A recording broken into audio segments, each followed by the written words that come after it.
ازيكم عاملين ايه؟ يا رب تكونوا بخير. لو عايزين دقة المحلات بتاعة الكشري هي بالظبط، يبقى انتوا جيتوا هنا في المكان الصح.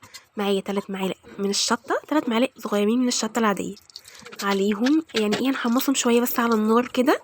معاهم 3 معالق من الزيت او معلقتين كبار من الزيت، بس خلي بالكم عشان ما تتحرقش، هي ما اتحرقتش مني، هو ده من المطلوب.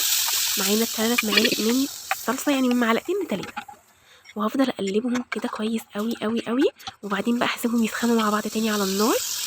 ديت بجد اقرب حاجه للدقه بتاعت المحلات، مش هتلاقوا احسن من كده حقيقه يعني، واسهل من كده. دي بتتحضر في دقايق، وكمان ممكن تشيليها في الفريزر عادي، يعني ممكن تستخدميها والباقي تشيليه في الفريزر عادي جدا وتطلعيه قبلها بشويه.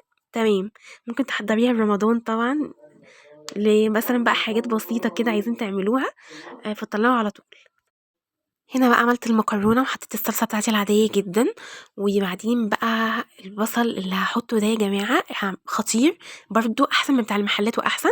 هعمله لكم في مره، يعني الفيديو الجاي لو لقيت على الفيديو ده تفاعل اتاكدوا 100% ان انا هنزل لكم طريقه البصل بقى بكل سهوله، وكمان هقول لكم طريقه تخزينه ازاي. بص بقى، رشيت كده على المكرونه، وبعدين بقى احط بتاع الدقه بتاعتي. طبعا انا بخلي الدقه دي بره لان هي بتبقى حاميه جدا، يعني الاطفال ما ياكلوش منها، فبتبقى حامية جدا، فبتبقى بره للي عايز. ما تنسوش لو عجبكم الفيديو لايك وشير وسبسكرايب.